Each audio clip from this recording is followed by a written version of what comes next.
Hi, here's my 5 keys to the blue apple. Take 1. Nurses have had enough. Why does this matter to me? All my life I've been a nurse. It's been hard, it's been challenging, it's been sad, and it's been scary at times. But it's also been amazing to see what people and what I am capable of.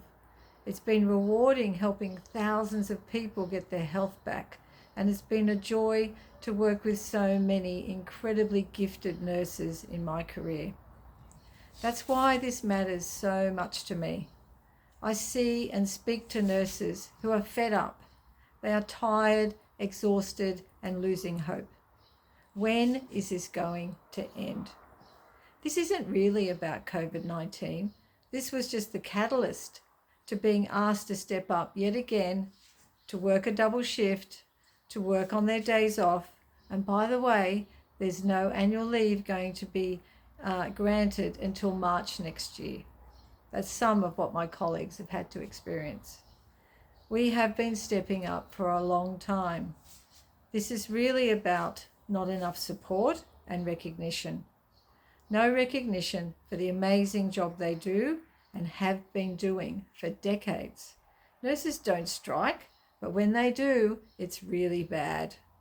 The word in nursing in New South Wales, when they striked, is survival.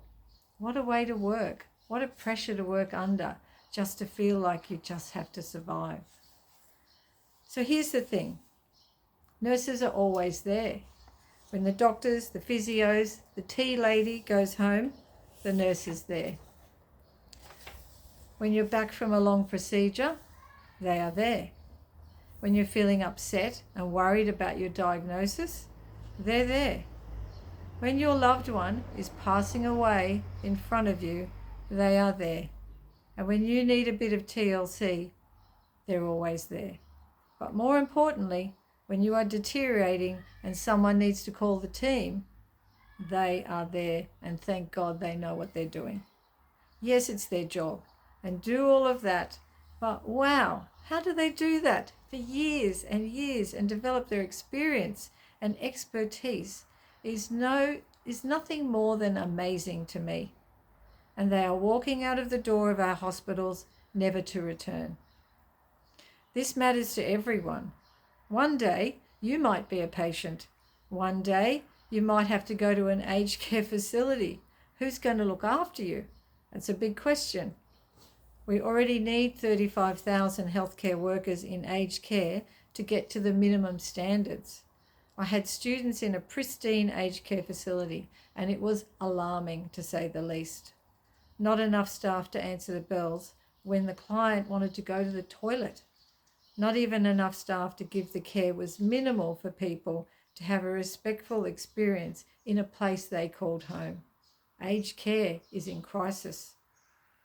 Last year alone, we lost 10,000 nurses and more projected to leave the profession in the next 12 months. Students that graduate from their bachelor degrees, 50% of them will leave in the 4th year they're out and go either back to uni or disappear from the profession. And that's the statistics before COVID-19. There is no doubt that COVID-19 made an impact on nursing. Every time I went to work, there was more PPE, more rules, more stress. The worst part for me was manning a driveway through testing for the virus in Wonthaggi and not having a jacket. I went to work in a uniform, not expecting to be out in the cold. It was freezing, the smell of gasoline, and the long hours trudging up and down the driveway, taking people's details. This was a very low point for me. Considering all of this, though, we have been through, I'm not giving up. Why? Because nurses are so special, gifted, and they just don't know their value. They need to step up. We need to step up to stop being passive. We have the talent, knowledge, and skills to turn this around for ourselves. We need to start fighting for what our true value is and take the steps to make our profession stronger. This would be great if everyone just took the small steps. When you don't feel like challenging the process, this is when to step up. Even when you're feeling tired and saying to yourself, it's just not worth it, this is the time that it is worth it. If we all started to step up, to appreciate our value, this would make a difference over time. I'll give you an example.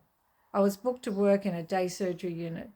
I'm dressed in scrubs, I'm ready for the shift. I go to the board in theatre and my name isn't on the list. The num's standing right next to me. I say to her, my name isn't on the board. I've been booked to work today. Her reply was, oh, you're not on the board, so you're not here, Michelle. Well, you know what, Mary? You're the manager of this unit, aren't you? Why aren't I on the board? I've been booked to be here. Why isn't it there? Okay, Mary, well, I either stay to do the shift that I'm booked for, or you can pay me for the shift, which I'm entitled to. These little challenges, I know they're small, will amount to big steps if we all work together and stop being passive to challenge what's happening. I know you can do this because I am you. I realised this years ago when I felt exhausted, burnt out and discouraged. I was convinced to take some time out and reflect and consider and consult with colleagues of what I felt my future in nursing was. My thinking and my attitude to my profession changed. I have 40 years experience in nursing and studied all my life to be the best I could be in my profession. I had to look back and see what I'd achieved, respect myself, what I had to offer. Once I realised that, well, everything did change. I hear you. You're tired, exhausted and discouraged like I felt. Take some time out and space for yourself and decide what you want and who you want to be in nursing. You can do this. Let's all step together and make nursing great again. Thank you.